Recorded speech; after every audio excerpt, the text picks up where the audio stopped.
One of the most important things, like if you're a barber listening, or even just like someone who's in the service industry, just pay attention. Don't think about just the money, but think about the person in the chair. Open-mindedness comes a long way because the more open-minded you are, the better you can connect with people.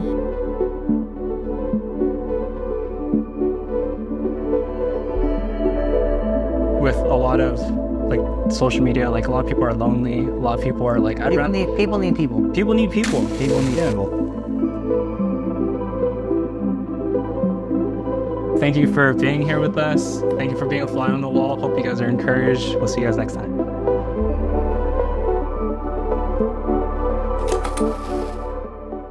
Hey everyone, welcome back to another exciting episode of The Green Room. Today we have a very special guest joining us, my good friend Ali Copani, also known as Ali Does My Hair on social media. Ali is not just your average barber or braider. She's a multifaceted individual who's currently pursuing her education at UC Berkeley to become a math teacher, all while being a devoted mom to her daughter. But that's not all. Ali has also become a social media sensation in the hair industry. In this episode, we'll dive deep into Ali's journey. We'll explore her experience with social media success and what that means in her field.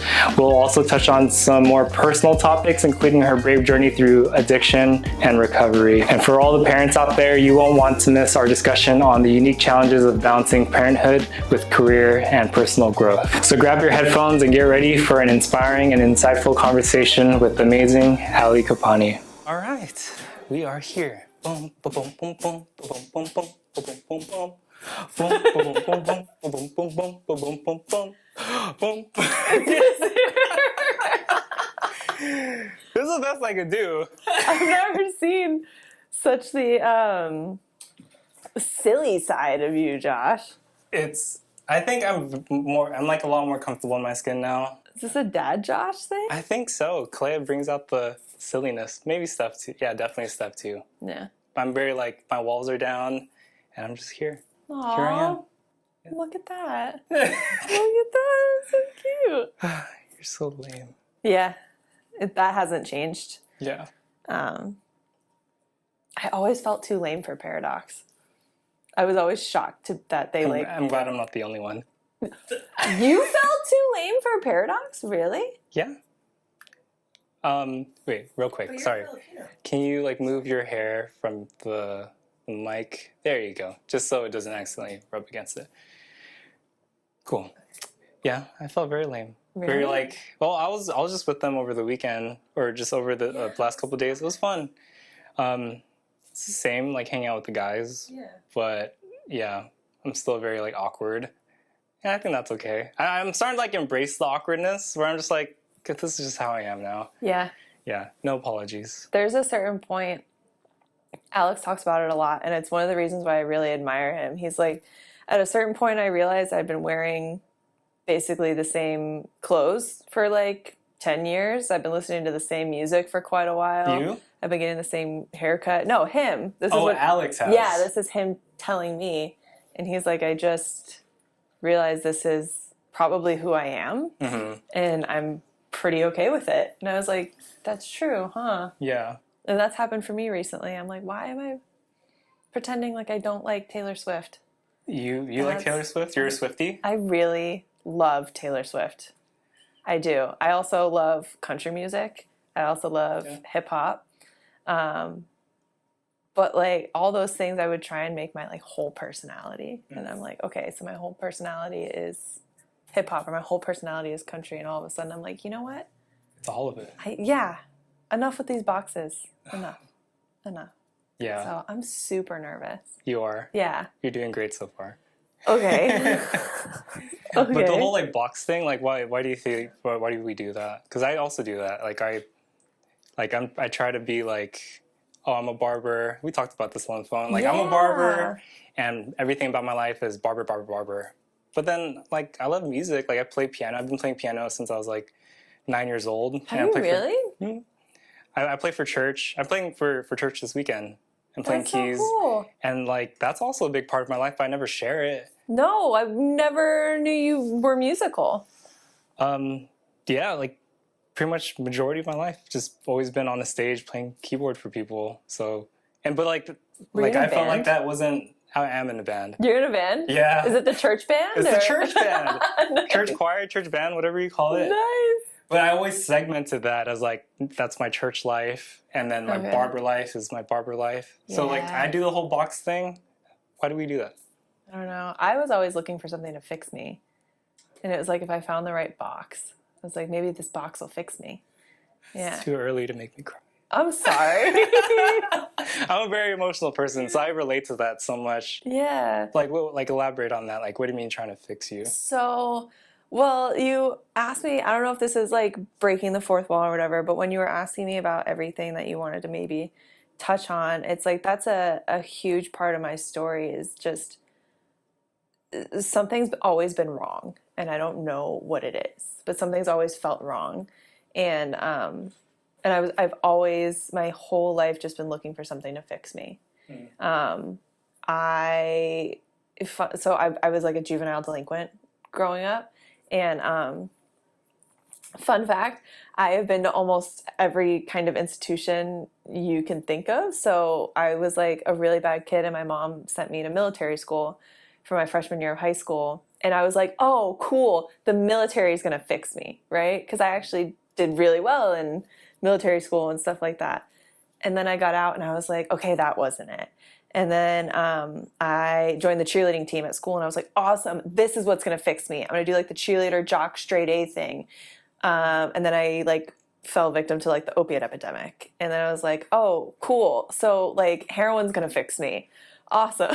So extreme, military, cheerleader, opium. That's like just the beginning. And then it was like, I got like court ordered to rehab. And then it was like, oh, cool, rehab will fix me.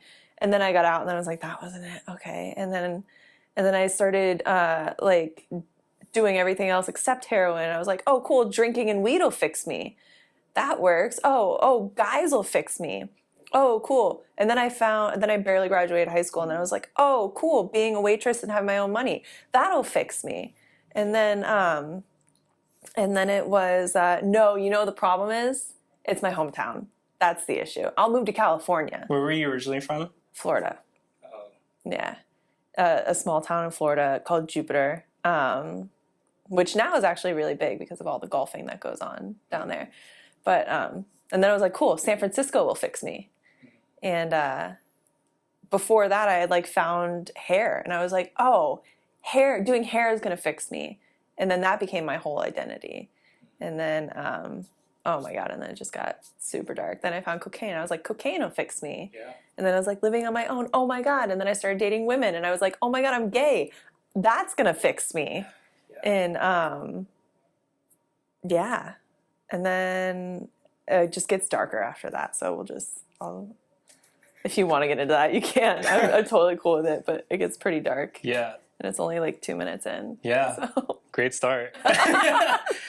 No, that's tough handling like all those different identities. And I get I resonate with that. Like, oh, this is going to fix me, and identifying with whatever this identity is with the people group that with it. It's like, oh, like, yeah, this is my community. Like, they're going to fix me. Yeah. Like I felt that way when it came to my own like bouts with like addiction to like alcohol or like drugs and whatnot. Yeah. Like in my early 20s, I shared this in earlier podcasts. Like I didn't really I was trying to find myself in all the parties because when I was growing up, I was very sheltered, grew up in church. Okay. So very much like, hey, don't do this stuff because you're going to go to hell. And like my parents, this very, very strict, like, we don't do that in our household. Don't listen to hip hop. Don't watch MTV. Don't watch these movies. Oh, wow. It was like that? Very, very sheltered. Okay. And then when I finally had, like legal freedom, like I was 21 years old.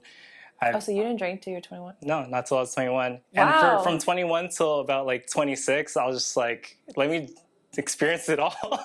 Wow. Yeah. Okay. And so it was actually how old were you when we met? When I was like 24, 26. So I was just finishing. Coming out of all of it? I don't think it was like me deciding to like, maybe I should stop doing this. But I think getting married to Steph and just having like a plan for the future and what the future could potentially hold for us and our future family, I was just like, maybe this isn't the life I want to live. See, so that's the difference. Is like, and I remember, I hope you're okay with me sharing this, but like when you called me in the middle of the pandemic and you're like, hey, do you have any tips on not drinking? Oh yeah. I was like, I love you, but that's not, like, it's different. Like, that's not the way it was for me. It's not just like tips on not drinking. It was like it was like a whole life overhaul, right? Whereas like, you have the wherewithal to be like, you know what? I'm married now. Life's going to sort of get kind of serious. And then coming out of the pandemic, like you were able to stop, right? And I think that's so cool. Like it's so refreshing to meet somebody who's like that, you know? Because a lot of people just let their vices kill them, you know? Yeah, I don't wanna addiction. touch it. Sorry. So it's okay. if you like touch it, then I have to cut off your hand. So That's all. just kidding, internet. I'm not gonna do that to Ali. Well, there's your She's my clickbait. friend. She's my friend. She's my friend. Don't touch the mic, please. Yeah, addiction is crazy, and like so I'll speak for myself because I don't want to tell other people's stories, but like at least for me, like you don't know that you're addicted to it until you try stopping. Yeah. And then that's when you have the realization that, oh no, like this is actually harder than I thought. Yeah. Like, did you struggle with any addictive habits or vices? It's still like, yeah, it's funny because that's the whole point of like where sort of the 12-step recovery aspect comes in for me. It's because when that point came of like, it's very clear I should stop or moderate or try and limit or whatever, like I couldn't. Even when I wanted to stop, but I couldn't, and I didn't know how to. Like I really don't know how to do life without drugs and alcohol. That's where the point was, and it was when I do things like tell my story or things like that at meetings. The way I describe it is always the only reason I stopped and started exploring sobriety is because one day out of the blue, it stopped working. Like I don't know how else to describe it other than drugs and alcohol did something for me, and it fixed. To me, it fixed everything that I ever needed to be fixed, right? I got that relief from it. And then one day, I remember like going out after work like I normally did, drinking as much as I normally do, putting as much as my nose as I normally did, and all of a sudden it's not doing anything. And I'm like, all of a sudden I couldn't get drunk anymore, and all of a sudden I couldn't get high anymore, and I had no idea what to do. It always felt like because I had given it everything. I'd given it all my money, all my relationships, all my time, all my effort, whatever drugs and alcohol wanted, like you could have it, just please work. And then all of a sudden it felt like I was betrayed. Like I got stabbed in the back by my best friend and I had no idea what to do. And back from like years prior being court-ordered to rehab, I had learned what like 12 steps were and stuff like that. And so that's how I was like, oh, I think that's a thing. And so I tried it, and it was a messy road. Yeah. Where was that, like, in the whole timeline of, so military school, being a cheerleader in high school, getting into therapy? It's like, it's a funny. Yeah. Can you walk me and also the audience like through that kind of timeline, just so we have a good idea of like how we can track with you? It's fine. So freshman year of high school, I had been, the summer between 8th grade and 9th grade was so rough that my mom was like, I've had enough, and sent me to military school. And spent my whole freshman year in, it was called the Eagle Academy. And come out, the first half of sophomore year was good. I was like a cheerleader. I was trying to do things right. I was trying to be good and all the things. And then I just like went to a party and like met some different friends who wanted to get down like I did. And I remember we were at a party, like any high school party you see, you're playing beer pong at somebody's house whose parents like okay with it type of thing. And then I went out to the car because they went out to the car, and we ended up like smoking stuff off tinfoil, you know, and all of a crazy. sudden, and just like that, I was like, oh, this is where it's at. And especially when you're in high school, your mind isn't even fully developed. Like you're hypersensitive to chemicals like that. And so that was like the whole second half of sophomore year was just a shit show because I was battling trying to like, I had this like brand new addiction of oxys. So it was literally like I watched some of those documentaries that's out there, like Painkiller and stuff like that. And the one on Hulu is crazy because the girl that's in it who eventually dies from a heroin overdose was like me, except I didn't work in a coal mine. Wasn't like battling an injury. But like the pain clinics, everything, it was insane.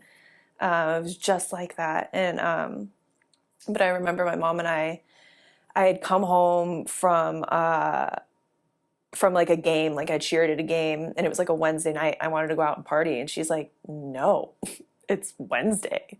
And so we got in a huge fight. My grandma, who lived with us, ended up calling the cops on us. And I mouthed off to the cop as like a snotty 10th grader, and he took me to jail. And then to avoid doing jail time, so there's a punchline in my story where it's like I spent the night in jail in my cheerleading uniform because that's the kind of double life I was living at the time. And I remember taking like a rehab, like plea deal or whatever, instead of jail time or probation or whatever. And so my whole junior year was spent in a rehab facility, and you call it continuation school or something like that out here. And so I spent it there, and then I got out. And then senior year of high school, I was doing the same thing. Like first half, I was like, all right, I'm gonna be good. I'm gonna be okay. And then I wasn't, because then I took drinking and weed to the extreme. And then I got suspended because I brought drugs onto campus and I got caught with them. And they don't like that. That's like super illegal. So I ended up making a deal with my principal, and he's like, just come, like, I made a deal with all my teachers, and they basically let me graduate for like the bare minimum. And I think I was just like, it was just a nightmare student to have. So I think they were just trying to get me out of school, which is, I'm grateful for that high school diploma. And I had gotten kicked out mid-year. My mom kicked me out of the house. I was living with my friend Heather at the time. And so that was senior year. And once I graduated, I don't know how long it was, but my mom just put me right in community college. And I started failing out of community college. I was just blowing off school to go drink or whatever. And I started like waitressing and bartending, and so I was making enough money to like support my drinking and using and stuff like that. And then my sister, and we can stop here because but my sister called me and was like, cut the shit. Like my sister's 12 years older, so she's always been a best friend and also like a parent mentor. And she's like, you can't just do this. Like, you're not gonna just bartend and drink, rinse, repeat. You're not gonna do that. So why don't we look at the career website? Why don't we go on community college and see what careers they offer? Let's go that route instead. And I remember seeing cosmetology being like, oh, I could do hair. Yeah, let's do that, you know? And my first day of school, they teach you about the anatomy of a hair strand. And I was like, okay, I'll do this, you know? And then through that, I like fell in love with it, found out I had a knack for it, right? And I really, really liked it. And then all of a sudden I was like, oh my God, this is going to fix me, you know? And because then once I graduated and got my license and things like that, I was like, okay, I have the thing that's going to fix me. I have my hometown keeping me down, because everybody knew I was a druggie. Everybody knew I was like a drunk. Everybody knew I was a thief. Everybody knew I was like all of these things. And so if I can get out of there, I'll be okay. I'll have the thing that's going to fix me. And I'm going to create a life in California, because my sister lived out here. So I was like coming out to move with her. And from that point, from me moving out here and getting a job to the point where drugs and alcohol stopped working, I think it was like a year and a half. Wow. So it got like that whole year and a half, it was like a year of like the best time of my whole life. because I also turned of legal age in California. And so like the gloves were off. Like the only reason I got so into drugs was because like alcohol was the hardest thing to get as a minor. So that's fine. I'll do other things. So did it escalate, the addiction, when you moved to California? Yeah, it got really bad. Because then I was living on my own too. After, I want to say after like 10 months-ish of living with her, I got enough money together where I was renting half a master bedroom in a place where we had 4 other roommates. So I think there were 6 of us total in like a 3-bedroom, 4-bedroom maybe. I don't know, because one of them was living out of a closet. It was like it was a giant walk-in that they also charged rent for. Like the San Francisco memes are real. What in the world? She had like a loft bed and in the closet, and that was her bedroom, whatever. And yeah, so once I was on my own, of legal age, making enough money, it was just it went nuts. Like, and then.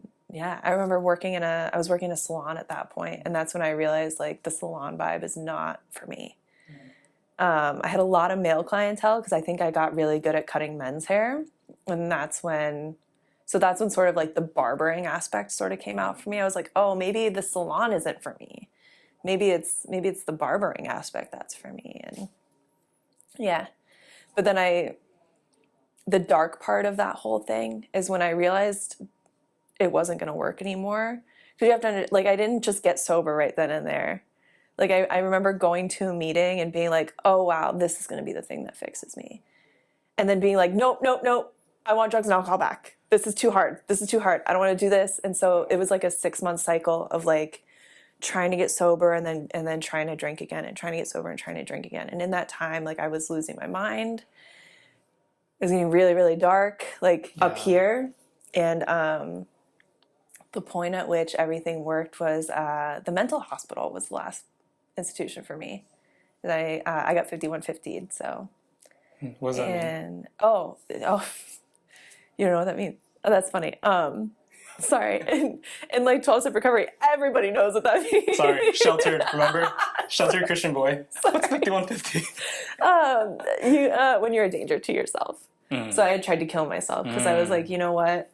Dying is a better option than trying to get sober, and drugs and alcohol are not working anymore. So I don't really know how to like be here anymore. And luckily another punchline I have is like classic millennial. I didn't really know how to kill myself. You go on YouTube? So I Googled it.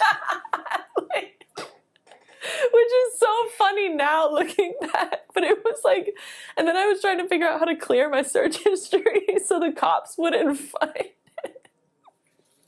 Like, I don't know how like to process those emotions because I want to cry and laugh at the same time. It's funny. Do you want to know? There's another funny part of that. Listen, if I'm laughing, you can laugh. It's okay. Honestly. Because if you're not, it's funny looking back. But because I got 5150'd, and that's on my like Kaiser history, when I got pregnant with Ava, I had like a secret, like they scheduled a doctor's appointment with a psychiatrist for me, and they just put it in like a regular checkup or whatever. And so as I'm talking to her, she's asking me about this. I'm like, oh, it's been a long time. And I start joking about it. And I'm like, oh, should I not be joking about it? I'm sorry. And she's like, actually, it's a really good sign that you've healed from all of your stuff. And I'm like, all right, well, that's good. So, yeah, that was 2015. Yeah. And shortly after that, I moved home and got sober. Back to Florida. Yeah. Because I had burned everything to the ground here. I had like, come to find out, fun fact, I had told my boss at the salon that I was really struggling with alcoholism and I was trying to get sober. And because of that, legally in California, they can't fire you because alcoholism is like a medical condition. It would be discriminatory. Exactly. I could like sue her. I didn't know that. Yeah. I also didn't know how to collect unemployment or anything like that. So she put me on a permanent leave of absence. My roommates had collectively decided that I needed to be like, you know, I wasn't allowed to live there anymore. And so, yeah, I remember calling my mom from the mental hospital being like, I want to come home. Yeah. It's hard to believe like that's your past because of how I know you. Because when we met each other like in 2017, something Around like there, that. Yeah, yeah. around there. So it's hard for me to imagine like sweet Ali shooting up. Never like, shut up. Or sorry, shut I don't want to assume. However way you intook It's those weird. things, but I never tell normal people this story, so I would've normal as in not also recovering type of thing. Yeah. no, this is all news to me. I mean, when I first met you at Paradox when we were working together at the barbershop, like I would get hints on the stuff that you And go how through fucked up I was. Yeah. just you because your clients are also people who may have gone through some stuff as well. So I get That's fair. bits and pieces here and there. But man, thank you for sharing that. It's Oh, crazy. Like I feel things for people, and I haven't felt for people in like many years because I grew up like very like not in touch with my emotions. Yeah, that's real. Through a bunch of therapy and like learning to be okay with what I feel. Love the Thank goodness therapy. for therapy. And we could talk about therapy as well. But I feel for people, and when I hear people go through like a past and or currently going through stuff, Steph says I tend to put myself in their shoes too much to where it affects me emotionally, even like bringing it home. Like, why are you so sad? It's like, well, people told me So-and-so's that going through something. Yeah. because I also go through many difficult battles. Like I had bouts of like suicidal thoughts as well. Like when I was going through like all of my drug stuff as well. I told it in a previous podcast. I'll rehash it for this conversation. But Sorry, yeah, in my early 20s, I like I said, like I started drinking and doing a bunch of stuff when I was 21. I remember the first time. Sorry, mom and dad. The first time I ever like popped was at a club in San Francisco called Ruby Sky. Shout out to Ruby Sky. You're not there anymore. But I remember when I took it. Same for you. It was just like this is it. Like this is the pinnacle of life. This is everything. It feels great. I feel like I'm on top of the world, the mountaintop experience. And eventually, you got to come down. And I came down hard to where like I needed that again and again and again. And I went to like my first rave, and I didn't understand electric music or like EDM or like why people went until I tried that stuff at a rave. I'm like, this is why. This makes so much more sense. Yeah. And it felt great, you know. But these highs, like they're always temporary, and it's always like, well, when's the next one gonna come? And I remember after going to like my first rave and then going to my first festival, and they're so fun. I would go back to just for the music without all the extra stuff. Yeah. But you mean like enjoy the festival? Oh yeah, enjoy for the music and the people. What it is. And then my low point, I guess it was right before I got to my low point, was when I went to Coachella, like 2016. And I remember I was just on too many things. Like, I remember it was day 2 of Coachella, and I remember like we're pre-gaming at the house that we're staying at the Airbnb. And so we're drinking a bunch of Hennessy, and then they're passing around like tabs of acid. Oh, wow. And so me and some of my friends were like, you know, it's our first time doing it. Maybe we shouldn't take a whole one. So we cut it into like little pieces. And for people who don't know, like they usually have it on like paper, right? I've never done acid, actually. So, let me teach you a little something about it. I don't know much about it, but this is my first and only and last time ever doing it was, so they give us like a little tiny piece of paper, like... Is that like a hit? Millimeter by millimeter. That's one serving. Okay. So we cut it up into... One serving. We cut it up into 3 little strips, so very tiny strips, and then you put it like on your tongue, and it doesn't taste like anything. It just tastes like you're eating paper. Okay. You wait like 15, 20 minutes, you spit it out, and then you took it, you know? Okay. But then you don't end up feeling it. For a while, right? Not for a while. And so I remember we were driving to Coachella, and it usually took like an hour to get there in traffic. And then I'm like eating these like Cheeto Puffs in the car. And then like the trees and the way the trees were swaying was very like, oh, that's kind of nice. Like, this feels good, you know? It's like things are just a little bit more vibrant. And then we get to Coachella. I'm like, well, I guess like my dosage was just not that big because I just see things are just wavy. Things get going. We see Drake, and like we take ecstasy, and it's like, oh yeah, like I've done that before. Never mixed it with anything, but ecstasy, I know how that feels. So I take it, drinking some more. We ended up smoking. We go to another DJ set by DJ Snake. He's another EDM DJ, and like he has this crazy set. I remember like before he starts, like we take a bunch of edibles as well. Oh, Yeah. man. Yeah, it's not good. I've never had fun on edibles. It's because always been bad. Whenever you want it to stop, it's like too it doesn't bad. stop. Too bad. But I remember taking it and then still drinking, popping more, and then halfway through the set, I remember I was having this outer body experience where I was looking at my body partying, but I wasn't in it. Ooh, scary. Yeah. And then I look around and I'm just like, my friends are partying, everyone's like having a good time, but it felt very bleak and like monochrome. And I look on stage and like it's like usually at Coachella they have like special guests, right? DJ Snake brought out a special guest, and it was Lauryn Hill, and I love Lauryn Hill. She's a great artist, but she was wearing like all red, and she was singing like one of her throwback songs. It was "Ready or Not, Here I Come." You can't hide. I'm gonna find you, take you. I forgot the words, but anyways. Oh, that's gotta be like trippy. Yeah, scary. So when I was tripping, this woman walks out on stage wearing all red, saying that, and I'm immediately like, "Is it the devil to you?" Yeah. So in that moment, I was like, I need to get out of here. Oh my God. And leaving Coachella is not easy, from what I hear. No, it's not.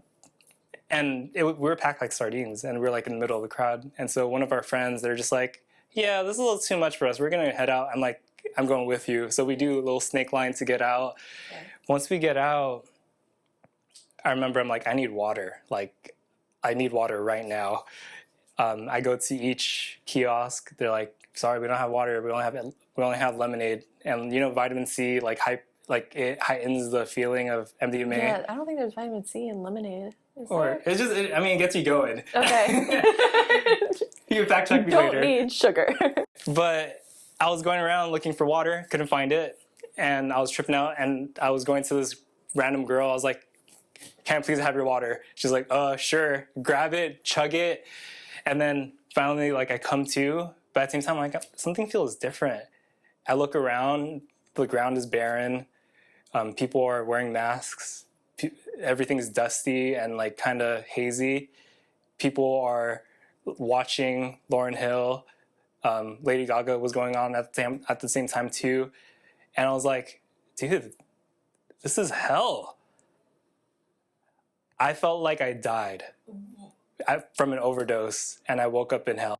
Oh, wow. And it was the scariest thing ever. And I told Steph, I was like, we need to get out of here. You were with Steph? I was with Steph. Okay. And Steph, she led me out towards the exit. Was she on like the same amount, or? I'm not gonna disclose what Steph was on or not on. Sorry about that. Steph was having a good time. She was having a good time, but she was like safe enough to be like, uh-oh. No, she was in her own world. She was? Okay. Yeah, but she wasn't like doing the same crazy stuff, but she was in her own world. But I was like, babe, we need to get out of here. So she walks me towards the exit, and to get to the parking lot, it's like this like west lot, east lot. In my mind, I was like, go back to Earth or stay here. And when you're tripping, you believe everything. Mm-hmm. And so I was like, please be the right one. Please be the right one. And everything's still very like dusty, and you can't see anything that's in front of you.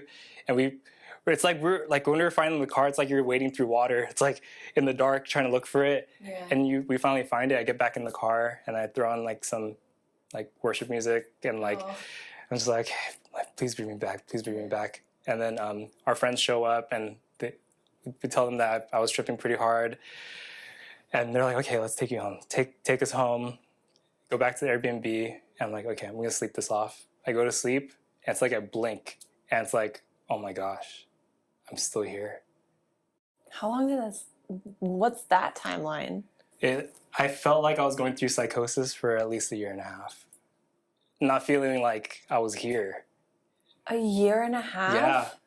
And that's why I felt like I needed to. I do remember you talking about that. I felt like I needed to like off myself, because it was like, this is the only way you're going to wake up from this dream. Oh, And so Josh. Yeah. it was a very hard time, and I've healed from it. Like I still get triggered by like talking about it, not because like I'm okay with talking about it, by the way. Okay. Like, but like I just still get I get sad. You know, it's like, oh man, like I really went through that when I didn't have to. Yeah.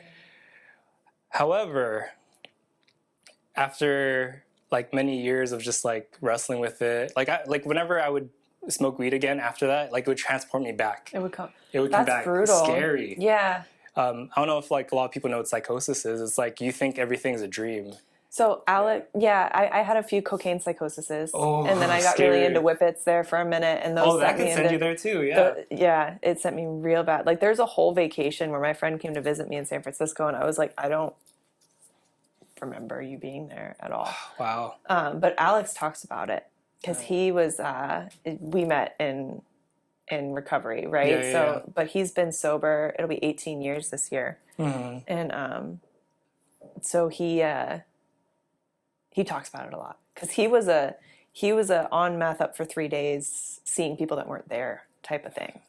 Yeah. And then I say that, and he's like, 3 days, try 3 weeks, and I was like, oh. So he talks about that a lot. He's like,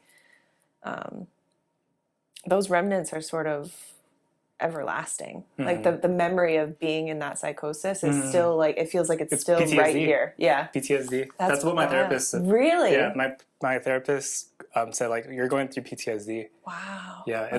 When he said that, I was like, that makes so much sense. It's pretty traumatic. It may be self-induced or whatever, but yeah, that's crazy traumatic. But I'm speaking to you today, Ali, as someone who came out of it. Yeah. And like, not a lot of people know that side of my story because they just see me, you know, just like how I see you. Yeah. Yeah. But it's tough. Yeah. What were you going to say? It's just funny. I worked next to you for, a year, and then the pandemic hit, and I was like, would have never guessed that you had experienced something like that or like similar. Like, yeah, you're just cool guy Josh, man. You call me cool. Cool guy, yeah. That's what it was. And it was cool to work next to you when I got to Paradox, because you were a cool guy, but also kind of dorky like me. And I was like, sorry, I don't mean that as an insult. I'm sorry. Because everybody at Paradox seems so cool. They are. And they are. And like, and I was just like, I don't know how they let me work here. But then like, I was like, okay, it's cool. I got Josh. So Josh is cool. Chris was also behind me, but I just didn't interact as much because like, that was the way I cut hair. But Chris also felt hella cool. And I just, yeah.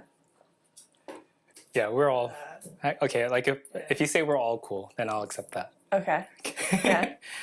Yeah, I mean, to tie back with your story, like, so you went to military school, cheerleading, gone to some crazy stuff, barely made it through high school, moved to California, worked at a salon, came back to Florida. Yeah. So you're a parent now. Yeah. How did your mom feel like with handling like, my daughter is going through all this stuff. Yeah. Like when you came back in recovery or making progress towards recovery, like how is she handling all that? Because I'm a parent too, and to have to see your child go through stuff, man, that would break my heart. It would break my heart too. Yeah. There's because I remember when things would get really rough between me and her, I would just tell her like, just let me go. Like I don't understand why you keep trying to make me better. Like stop. Like I'm dying for her just to like give up on me type of thing. And she was always like, no, like that's not an option. And now that I have Ava, like that's so clear. Yeah. Like knowing what that little girl is like. And yeah, but it's funny because my mom and I were just talking about it the other day. Because this, not to drop like another dark bomb, but so my dad died when I was 7, right? And come to find out, because I was so young when it happened, I find out more about what actually was going on. Like, I feel like they drop another bomb on me every Christmas when we're all together, I'm like, that was happening. But So what sucks is like my mom was going through it even before I was starting to put her through it.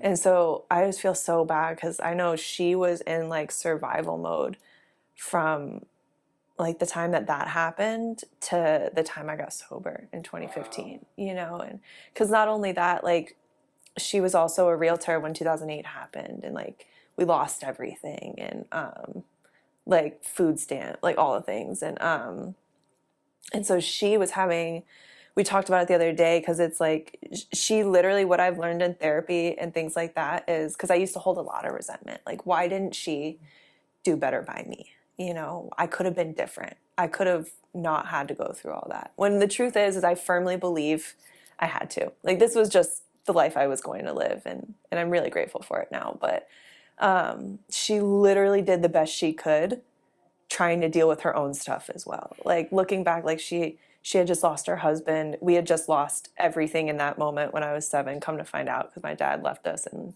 a ton of debt that she had no idea about. So not only did she lose him, we lost the house. You know, we lost his whole side of the family who cut us off. Like we lost everything. And so it was just her and I for so long. And so she kept trying to make things better, but also she was so exhausted. So like her best ideas were military school or rehab, and we always joke now. She's like, honey, I had the best night's sleep when you were in military school. Like, when you were at rehab, I slept so good because she's like, I knew you were fed and in a bed and with security. Like, because you couldn't keep me at home. I would sneak out, all the things, but I can't imagine what it was like. And luckily now, not only have I been able to actually like make amends for the harm that I've sort of caused her, I've gotten to be a really great daughter for the last 9 years, you know, and try and like do right by her. And every chance I get where it's like, oh my God, my mom was right about this with this whole new parenthood thing, I call her immediately and I'm like, hey Ma, so you're right. here's how. And I think she appreciates that, but we think about it a lot because like Alex and I both have addiction problems, and then we had a kid. That kid's probably going to have addiction problems at some point, you know. We're really banking on the nurture thing though. And you guys are doing fantastic, by the way. Aw, shucks, man. Back at you. How has parenting changed your life? That's a silly question because it changes everything. It's weird. You remember when I told you about the end of the world? Yeah. Or that's something I think about a lot. It's like the end of the world. It's because I have her, you know, and it's like, so it changed everything. For one, I'm trying not to short circuit because there's so many things that it changed. But for one, it changed me because I didn't have a rough pregnancy, but I had a kind of a rough postpartum. But also, one of my biggest fears in becoming a parent, because I didn't want kids ever for as long as I can remember, until I met Alex. And I like fell in love with him, and I was like, he's great. Oh, he's so great, right? And I was like, something happened all of a sudden where I was like, oh my God, I want to have his babies.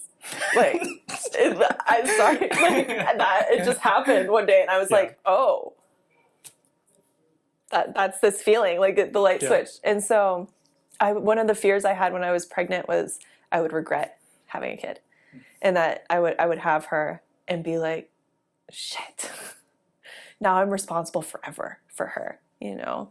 And it was just a really big fear that I would regret having a kid, and like that's not on her, you know. And so then like the panic would happen, but then they put her on my chest, and I was like, oh my God. And I've never had a moment of regret since. I just fucking love that kid so much. But I also put on 75 pounds while I was pregnant, which is a lot of weight. And so postpartum, like I had her and immediately thought, because everybody tells you your body will bounce back, and if you just breastfeed, everything will fall off, right? So fun fact, not the case. I also had a really hard time breastfeeding. So I was like, but then also I was trying to just breastfeed so that I could get my body back. And then so that it was just, that was a weird thing. But then all of a sudden I didn't have postpartum depression. God bless Alex. He let me sleep so much in that first month. And turns out that really helped my chances of not having it. Right. But the anxiety that comes with being a parent, right? I was so, and nobody told me about postpartum anxiety, but I would have these, like, the first time we traveled with her, and she was like 4 months old. Now, I am not a good flyer to begin with. I'm a super nervous flyer. But we were walking in the airport, and all of a sudden I would have these like vivid visions of the plane coming down and me watching her fall like from 50,000 feet and having to just like let her go. And then she like these horrendous visions, like against my will, just happening in my head about things that could happen to her or whatever. And so that was rough. On the positive side, I've never known love like this. Like, they don't prepare you for just the sheer joy this little girl gives me. Like, I love spending time with her. I love hanging out with her. She's so fun. Every time she does something different, and it's like, it's so cool. I'm so interested in her. Which was another fear. I really thought I wouldn't care about her, you know? And again, like, I think God did me a solid on that one. I feel like my God knew that I was like that afraid, and he's like, don't worry. I'm going to give you the coolest kid in the world. Like, you're going to be set. And so there's that. And then also, I'm getting really long-winded. I'm sorry. No, you're good. Stop. But no, we're taking our sweet time. Okay. But I was really afraid to have a little girl as well. I really wanted a boy, and I was really sad when I found out I was having a girl. Only because I knew everything that I went through as like a woman in the world, and I really didn't want to have to figure that out. Yeah. It just seemed easier to be a parent to a little boy, and safer, and, you know, I could teach about consent and not like the other aspect of it, you know, like that sort of thing. And I just don't regret her at all, because she's knowing that I have this little girl now. The outward negative self-talk has stopped because she's listening. Yeah. I like don't wear that much makeup anymore on a regular basis because she's watching. And so I don't want her to see me wake up every morning and be unhappy with the way I look and like cover it up a bunch, you know?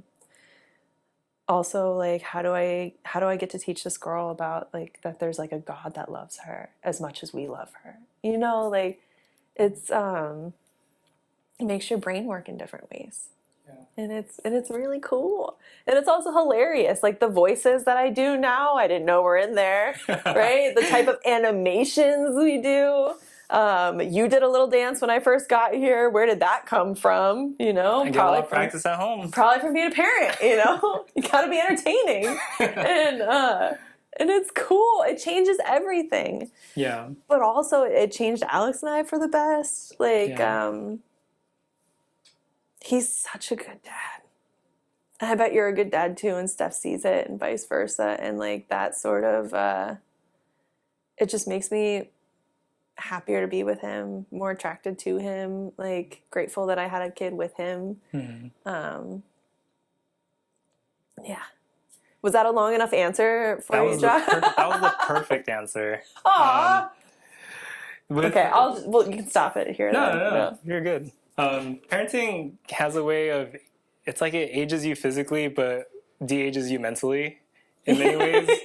Yeah. Kalea turns me into a little kid. Like, right? when I go on the floor and I see things from her point of view, it's like, you know, Lego blocks are kind of cool. Especially when you're playing with them down here. She has this thing that she does now where she goes up to our balcony, like upstairs, and like throws a bunch of stuff over the edge. Yeah. And so our downstairs is just covered with all her toys. So me and Steph, at the end of the day, like the balcony to the living room. Yeah, right? yeah. So we we pick up all her toys and we bring it all upstairs for the next day, and next day all of it's on the floor again. And and it's just the little things in life that she just finds so much pure joy in. And like as adults, we lose that spark, I feel like, because we get stuck in the mundane, we get stuck in like the routine of life. It's not all new anymore. It's not new anymore, especially with the internet. It's like we've seen everything. Like, what else is there to discover? Where's the adventure? Dude, that, like, she changed me that way too. I don't know about you, but I started noticing that she was noticing me be on my phone. Yeah. Clea goes up to me and she grabs my phone and she chucks it. Yeah. Or she like looks to look at it. Like, what is so interesting, Mom? You know? And that was at the point where I was like, we got to address this situation where like I'm obsessed with my phone, you know? Yeah. But how, like, I have a question written for you on my phone. Do you want your about, yeah, can I grab or thanks. Because it's about parenting. Are you turning the tables on me? Well, why not? You said I could. It was, and I was like, you know what? I do have some questions for Josh. So has Kalea taught you anything you didn't expect to learn? Like things you didn't expect to learn as a parent? She taught me what unconditional love is. Because I shared it on a previous podcast where I struggled with the idea that my parents could love me unconditionally. Because my household was just very performance driven. Oh, okay. Very much like, hey, get straight A's, and it's coming from a good place. Okay. And it's like, you got to measure up, you got to measure up, you got to perform. Oh, so did you believe that they wouldn't love you if you didn't perform? Yeah. Is that okay? And how that spilled over into like my adult life, it's the reason why I want to achieve and I want the best and do the best. And I'll work really hard to show people that, hey, do you guys love me now that I'm perfect? Yeah. But turns out No one's relatable. Perfect. Turns out no one's perfect. And when you're a stylist or a barber, like we struggle a lot with perfectionism. Like I can't tell you how many times I've spoken to another barber or stylist and they're just like, yeah, my work's not good enough. And even when you came in here, I even told you like, yeah, things could be better. You know, and like as I'm like blown away with the space in here. Yeah. And so growing up in like that type of environment, like you can't imagine your parent just being proud of you out of just the pure motive of like, hey, you're great as you are.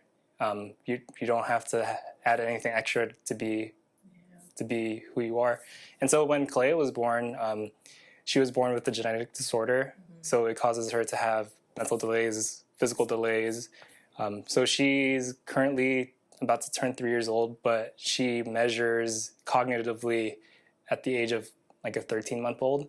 Oh, okay. And so with that challenge of, hey, your expectations of how being a parent, it's like this, based on movies, based on how other people have their kids, too bad. That's not how it's like. And so me and Steph, especially with Steph, you talk about postpartum, Steph, she experienced a very tough postpartum experience because she was a little bit more educated on like what her body's supposed to be doing and like how being a mom is supposed to be like and how your child and like milestones and whatnot. I was kind of like a naive father where I'm just like, I'm just here for the ride. I was just, maybe because I just wasn't like as involved. No, they don't prepare dads the same way they prepare moms, know, information-wise. There's a lot more pressure for moms too. It's like, well, you got to eat right.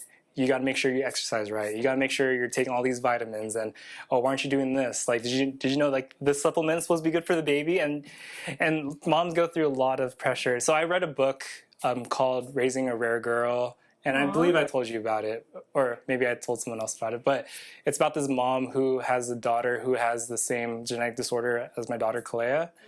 And man, when I was reading that, through the lens of a mom who's going through postpartum, through the lens of a mom who has all these hopes and dreams for their child, and it just gets shattered, I started loving Steph way more because of it. Because she would tell me she's going through stuff, and I'm just like, well, I don't know how I'm supposed to like relate to that. Yeah. And like, go ahead, keep going. it's it's hard it's what women go through with their bodies and the change mentally, chemically, physically, is nothing that us guys can ever experience. Yeah. And when Steph was going through all those expectations and the expectation gap of how it is to be a mother, like it threw us for a spin. And to be able, so looping this back over to like what Kalea taught me and also taught Steph, is that like we can still love a child who on the world standards is imperfect, but she's every bit perfect to us, right? And so the unconditional love I have for my daughter, man, my parents saw me the same way. You know, the way that your mom sees you. It's like, you know, that's just my baby girl. Well, that's the thing I told my mom. I'm like, you remember when you wouldn't give up on me? Because it was like, you were like, that's just not an option. I don't know why you keep thinking I will eventually. Yeah. And I'm like, I get that. I would never. If Ava screamed at me the way I did with you, I don't need a tissue. You're fine. Okay. Yeah. But yeah, I want to hug Steph. Because it's just the way, like, when I like wasn't able to like breastfeed her, it was like, well, what the fuck? This is the one thing I'm supposed to be able to do, is to like have a kid, be a mom, like bare minimum woman, is I should be able to do this, and I can't, and that brought on like a whole dark side, that doesn't matter in the long run, you know, because it's all totally fine. The lessons that our kids teach us, you can't learn from a parenting book, even though you try to read all the parenting books. You can't learn from a podcast. But when you spend time with the thing that your body created, and it's precious, and they have personality and they have sass. And it's like as hard as things have gone, man, it was worth the journey. And the journey's still continuing, and life isn't without its hardships still. Yeah. But we make it work. And I think about, it brings me back to the times when my parents went through a lot of hard times, like financially, and like with raising me and my sister, like because of financial issues, like me and my sister had to go to the Philippines and be raised by my family out there, because my parents just they started business out here, and it took a lot of sacrifice, like financially. How old were you guys when you went out there? I was 8. Okay. That's an important year. Yeah. And they're all important, but like developmentally. Oh, for sure. Yeah, that's an important year. And when I was out there, like some terrible things happened to me and my sister, because we just didn't have the protection of our parents. And there are things that I held against my parents for years, where it's like, why'd you guys abandon me? And why didn't you protect me when I needed you? And the stuff that happened to me, like, messed me up for the rest of my life. And like, look what you guys did. Just very big. Sorry. That's okay. I'm healed. I'm sorry. I'm healed and healing. It like started, and now it's gonna take a minute. If you keep crying, you're gonna make me cry. So I need to like not look at you. But the audacity. There's just so much that we don't understand as kids until you become a parent yourself. That our parents are far from perfect. Yeah. But their love for us, you know, like that, they didn't. This is a quote from Josh Nguyen. It's that I wasn't given everything I wanted, but I had everything that I needed. And I think about me and Steph's journey and our story. I love Josh, man. He's wide beyond his years, man. He is. You know, he's only like 24. I know. It's so young. Silly. It's insane. It's silly how young he is. Yeah, but he's doing great, and I'm proud of him. But yeah, like our stories are unique for a reason, and if it were up to us, we would not include all the bad stuff. Yeah. But our stories are mountaintops and valleys. It sucks in the valleys, but it makes the mountaintops feel even more high. You know? So I think about that with Ava too, because like as like rough and dark as all of those horrible things can be, I mean, like I don't regret any of them, right? Because for one, like the lessons I know now because of it are just so important. I can't imagine living without what I know and have experienced, right? And also it gives me like a strong sense of character I'm proud of, and a really dark sense of humor that I think is hilarious. I think it's hilarious. And how do I how do I let Ava get a sense of humor without like being traumatized so much? Yeah. How do we do that so that she's actually a funny kid? I don't know. We talk about that often. It's Yeah, like, it's do we like- pinch her every once in a while, or just that's a joke? That's a joke. Yeah, Okay. that's your camera. So That's a joke. Okay. Yeah, like how do you protect your child from the world while also, eventually they have to enter the world on their own. Yeah. Like, don't you, like I'm pretty sure both of our parents wouldn't want us to go through the stuff that we went through. Like my mom's and my dad's gonna listen to this and be like, I didn't know you went through all this. Blah, blah, blah. And I'm sure that they wouldn't want me to go through that, but in hindsight, like I had to. Yeah. I had to. I was very rough. Isn't that Very weird? rough. Yeah. Yeah, it's weird. Life is strange. But I don't regret a thing. No. Yeah, I don't. Yeah. It's funny. There's a few moments that still make me cringe. I get memories every once in a while, and I'm like, oh, wow, okay. But it's ego stuff. It's like I feel like I looked really stupid or something, you know. I think because everything on the internet, social media is like very polished. You mentioned like when moms stop when they're done giving birth, they breastfeed, the bodies just snap back. According to social media, that's apparently what happens to every woman. When it comes to like finances and money, apparently everyone on social media has a Lambo. I'm very sensitive to comparison because I grew up being compared to other people all the time. It's like, be like this person. And so I'm hypersensitive to comparison. And that makes social media a very dangerous place for me to navigate. And I'll speak for myself. Some people use social media as like leisure time and they feel nothing from it. At least for me, and also being in the barber industry, I compare my work to other people all the time. And that's why sometimes I don't post, because it's not perfect enough or it's not good enough. Yeah, that's real. There was a point where this podcast, my mentor Lorenzo, I was talking to him and I was telling him, I started the podcast. I don't want to do it anymore. It's just not good. It's not good enough.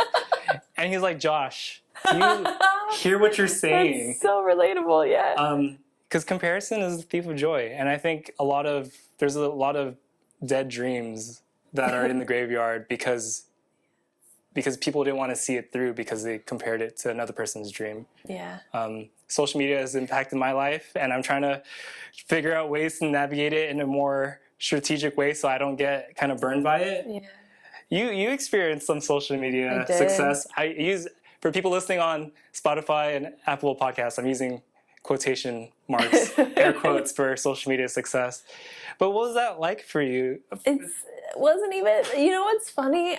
It wasn't even success. It was successful, but let me frame it first. it was not. Let me frame it first. ahead. So Ali, she's an amazing braider, amazing barber, amazing just personality on the internet. Just take all the compliments. Okay.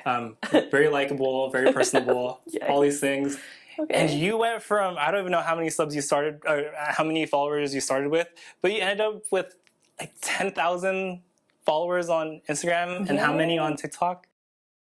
140,000. It was wild. Success. It was. Some people are chasing that. And so I want to make it like super clear what that looks like. For one, on Instagram, both of those things happened overnight. So I had been posting on Instagram trying for this success for so long, for like probably actively on purpose from like 2018 to 2020 is when it all happened. Or maybe 2021 is when it happened. And it happened, I had maybe like 3,000 followers, which just happens over the years being a barber and like making that much content. You just slowly collect organically, like little by little. And so after 5 years of having social media, and I think in 2018 or 2019, I had like 3,000 followers. And overnight, one night when I started going back to school in 2018. And so, and in the college parking lot, I always the anxiety to me always makes me show up 10 minutes early. And so I would sit in the parking lot at school and scroll through and make reels or make TikToks. And I would make these fucking sing-along videos. It was so dumb. And I made this sing-along video of like, the audio is just like a live react or whatever, see if you know this song. And I made one of those, and it overnight, all of a sudden, I had 11,000 followers. And I was like, what happened? And I look at that sing-along video, and it got 1.2 million views. And I was like, on TikTok? This is on Instagram. On Instagram? And I was like, I've been actively trying to do this for so long, and you guys wanted a sing-along video? And so I kept doing those sing-along videos, and I kept getting more and more engagement. And that's where I got up to at one point, I think at my peak, I hit like 19,000 followers. Because they don't tell you that either. If you stop, people unfollow. And I was losing like 1,000 a day at one point. And then, like 2020 or 2021, a client told me, I actually think it was Diego, he's like, you got to get on TikTok. I was like, I don't need another thing, And he was like, just do it. So all those goofy reels of those voiceovers that I was doing with the braid reveals, I just posted them. I posted like 3 on TikTok, and then created an account, posted 3. That's it. Ghosted. Woke up the next morning with 30,000 followers on TikTok. Posted 3 or 4 more. Woke up the next morning, 50,000. And then it tapped out at 80,000 for a while. And then I put in a lot more work. And then another one, I hit my first viral video that hit like 3 million views. And then all of a sudden I had 100 something. And so it just went like that. What was going through your mind waking up to that? It's awful. Awful? Yeah, it was awful. So the excitement's there, right? But you know what comes with that many new followers? Is hate. And I don't know if you know this. Interesting. Like, I'm white. I'm very white. I'm very Italian, but I'm very white. And I braid a lot of people of color. And a lot of people took that as cultural appropriation. And the people in my comment section, because it was so new that I was just in the comment section reading every single thing. First of all, I learned what being invited to the barbecue meant. I was getting invited to the barbecue, and I was like, this is awesome. What does this mean? People are saving me a plate. Like, I don't know what that meant. And so I learned what that meant. And then in that, there were things that were like 300 comments deep off of one thread of people just ripping me a new asshole for like appropriating culture and how dare I say this, how dare I claim this or whatever. When like in reality, it's not lost on me the like significance of this whole thing, right? Of not like social media or anything, but of being able to be somebody that braids. And I know that I am a white person who braids people of color. I know that's not normal. I'm also not like from the hood or anything like that. I'm from a redneck town type of thing. And so, but I would get lost. Like Alex would lose me. We'd be on the couch together and he would lose me for an hour and a half because I'd just be like this, just like scrolling. And all of a sudden I'd come up from my phone like in tears and I'd be like, people hate me. I don't know what I'm doing to make, like, I just love braiding and it's so fun. Why do they hate me for it? Yeah. And that was awful. And so that was a huge struggle because like with that much attention is not all good attention. It's a lot of good attention and that feels really good and it fed the ego a lot. But whatever percentage was the hate was like all consuming. They were cutting me deep for a minute, like, it was hilarious because it was a lot of women of color doing it, but it was a lot of white chicks like ripping me new ones for all of this and like coming after my character and like it's because that's when it hit me. I was like, oh, they don't know me, Yeah. I don't know them either. But yeah, but turns out. There's no money in that. There's no money. 140,000 followers. No money in that.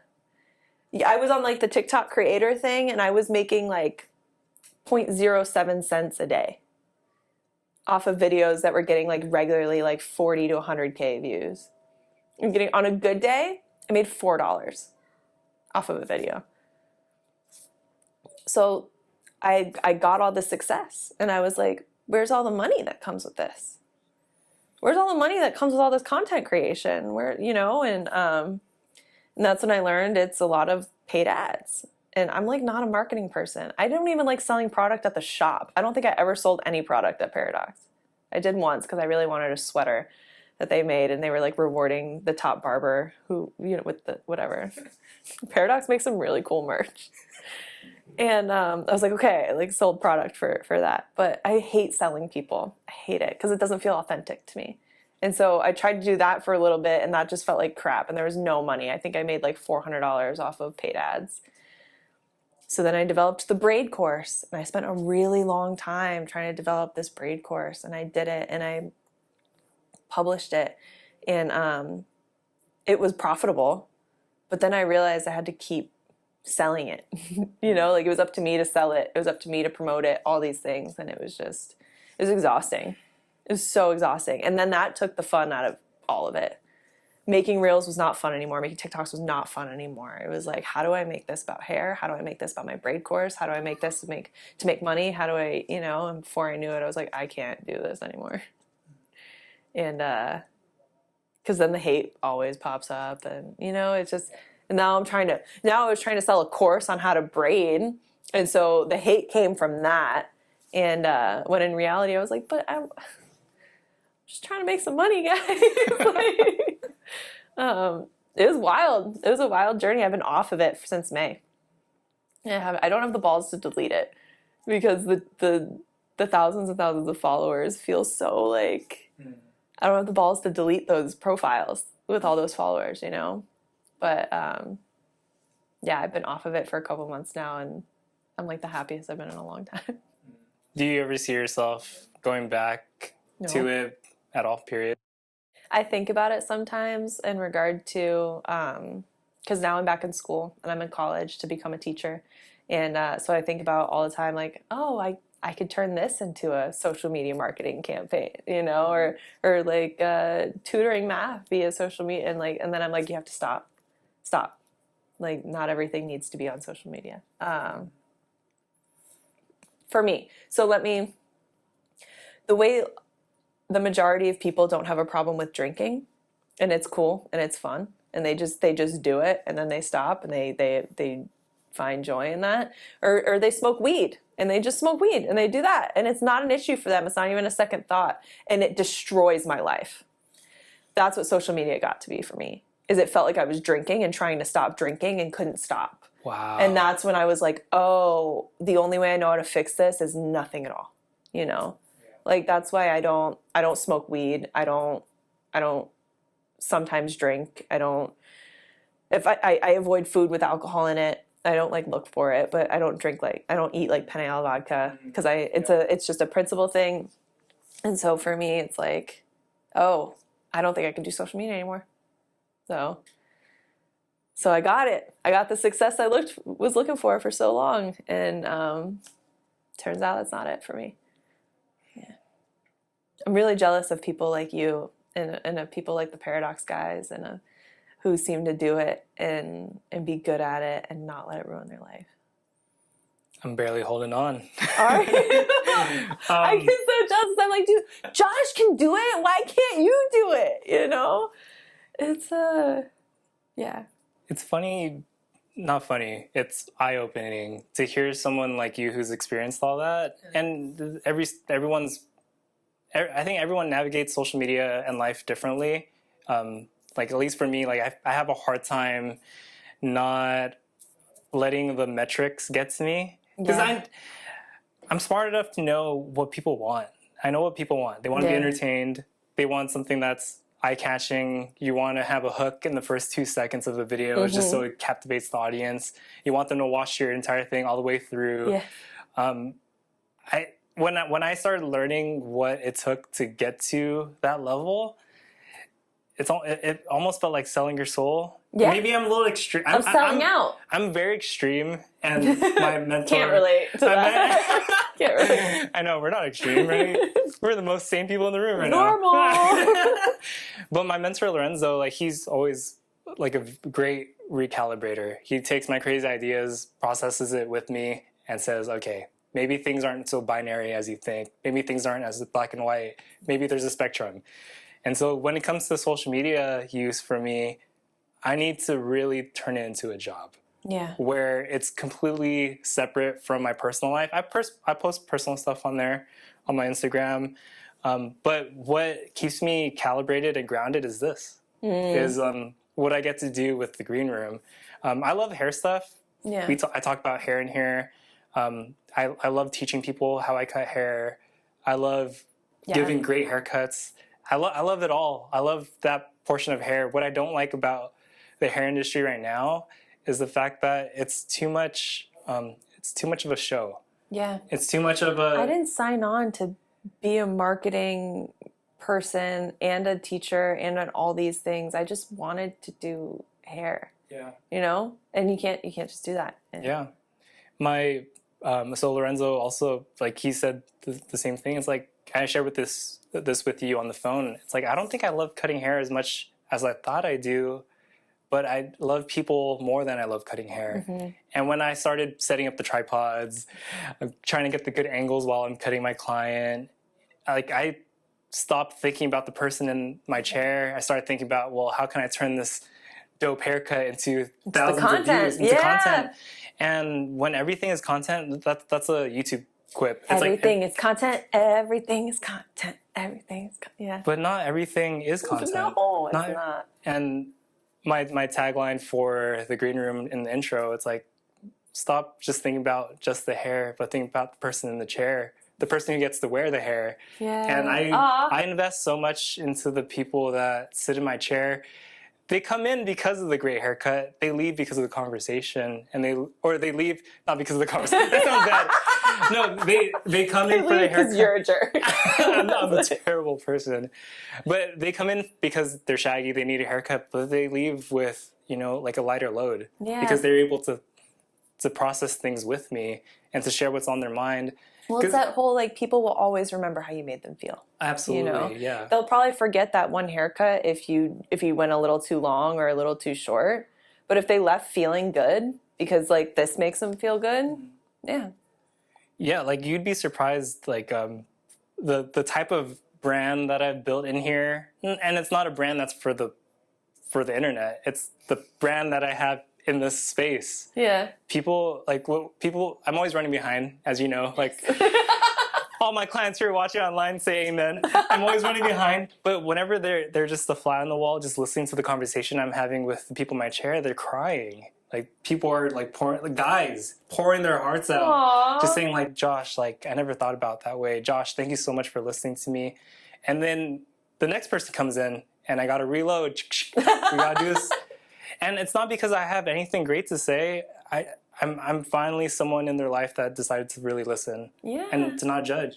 Well, and it's a thing, like, I don't know about you, but I remember too. I have a really good memory when it comes to if my hands are busy and I'm looking at the back of your head, like, you were sick last time. How you feeling?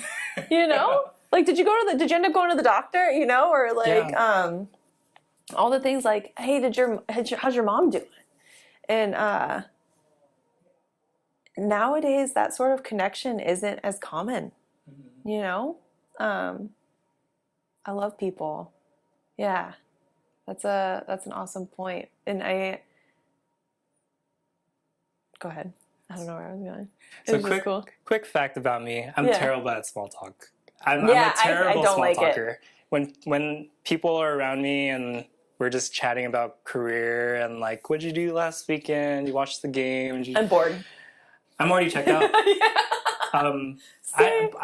I feel like sometimes I have to apologize to myself for being so deep, but at the same time, this is how I'm designed. I've gone through too much stuff and seen too much stuff and been with too many people to know that the thing that really the stuff that people are really going through is deeper than the surface. Yeah. And so when people talk to me about, like, their addiction stuff or, like, their life story, I'm there with them. I learned this thing about empathy is that sympathy is seeing someone in a ditch and saying, hey, you'll get out of there. You got this. But real empathy is getting in the hole with them Mm-hmm. and saying, hey, we'll get out of this together. That's what I always say. It's like, hey man, I was stuck in here last week. You want to know how to get out? Like this way. Mm-hmm. That's how it feels. But it's also, I'm so much more comfortable as somebody who's like high functioning anxiety. If I can talk to you on a real level, I immediately like relax a little bit, you know? It's the surface level when we're doing this tap dance on the surface, trying not to like whatever. I'm so uncomfortable that I can't even focus on what you're actually saying because this is weird and it doesn't mean anything, and you know it doesn't matter. Yeah. So small talk doesn't matter, and I don't like to waste my time with it. Yeah, and the green room is here because I want to help people grow, and Aww. a lot of things. So I love the imagery of plants and gardens because a lot of times when you're planting seeds, a lot of growth is already happening. You just, it's not on the surface yet. And when people see you, Ali, they see someone who is like very joyful. Wherever you go, you light up a room. You're a person that people want to be around. They don't know blowing smoke. They don't know all the like roots and true. the deep work that you had to do in order to, you know, to even just be here. You know what I mean? And that's why I love the green room, because intentionally, unintentionally, this is what it's kind of blossomed to be. Just, it's not about hair, even though like hair is what I talk about a lot. It's not just about therapy, because I talk about therapy a lot, but it's just two people, when we get into the same room, we grow. Yeah. As long as things are deep. That's nice. Yeah, I got nervous that it was going to be just about hair, and I'm like, I don't just do hair anymore though. Like, you know? No, this is super cool. And I'm a fan of the green room.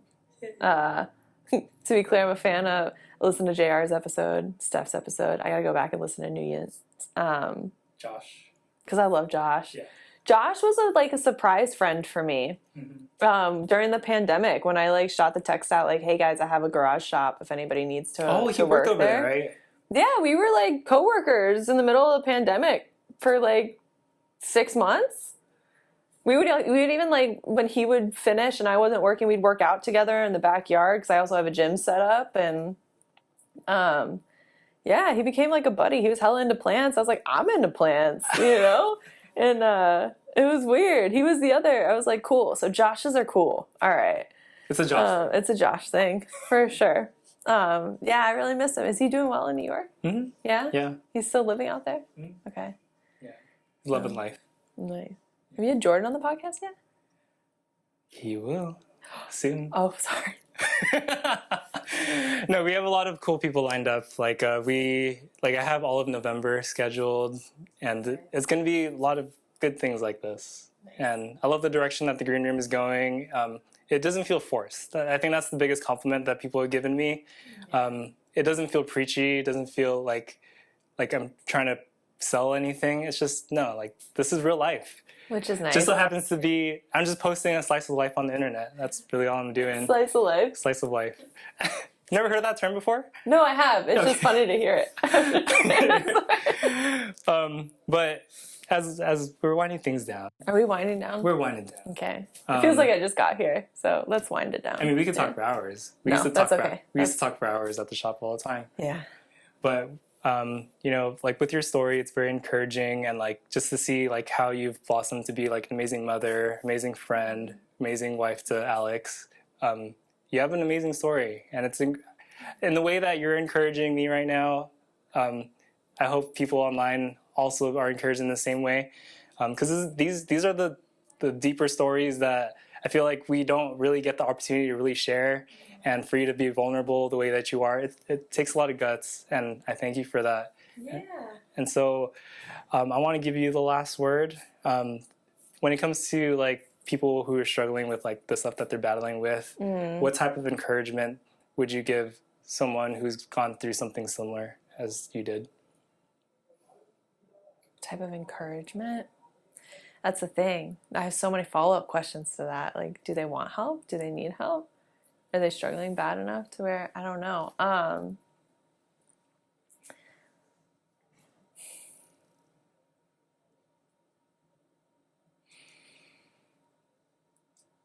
Okay. Okay. This is going to sound silly and super cliche, but you're not alone. When I tell you, for my entire life, I thought the way that I thought and the way I reacted and the way that I drank and the way that I used, or even the way I responded to people, or the like only needing deep conversation, all of that, I thought I was crazy.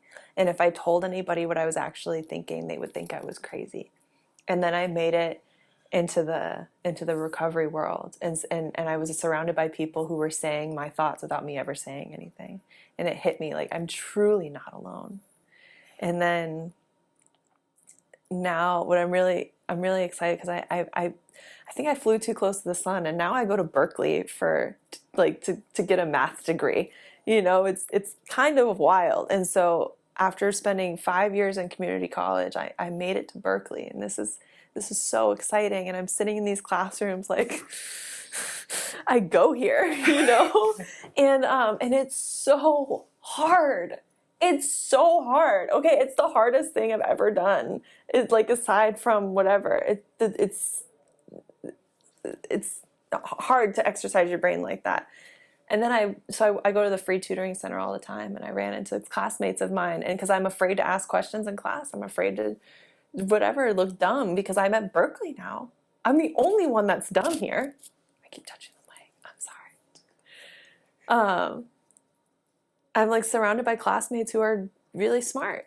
And in one of the free tutoring sessions, this guy comes and he's like, "You're in my class." I'm like, "Oh yeah, we're in the same class." And he's like, I'm like, "Do you want to like get on Discord? It'd be really nice to have a friend. Like, I don't know anybody, And he's like, "You probably don't want mine though. I think I'm too dumb to be here." And I'm like, "I'm too dumb to be here. What are you talking about?" And so like, in the depths of society, in the basement of a church, in a recovery meeting, you're not alone. But I'm also not alone in the auditorium of a classroom at Berkeley. Like, and those two extremes like have led me to believe that like it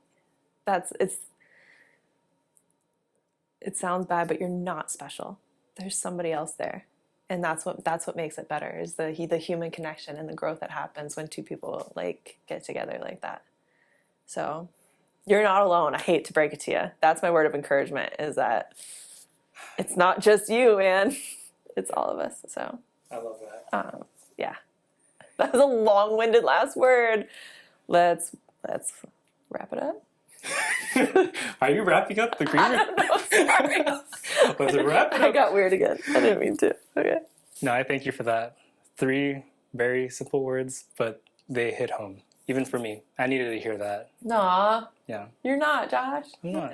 You're not. And for the people who are listening and tuning in, I hope that encouragement lands for you guys, that you guys aren't alone. And there are people just like us who are right around you. And be vulnerable enough to open up with people that you feel safe with, and people who can take care of your vulnerability the way that we do. I hope this is a good example. It's not the best example, but there's people out there who are rooting for you guys, and we want to see you win. And I say that in a way that's not the type of winning that Bay Area success is trying to push, like grinding, winning, trying to get more, try to achieve more excess, and like, no, like you're winning in this life in the way that is truly a win. To be able to live a life that's fulfilling and full with the right people around you. So you're not alone. So thank you guys for tuning in. This has been another episode of The Green Room featuring Ali Copani. And we hope you guys tune in for the next one. Peace out.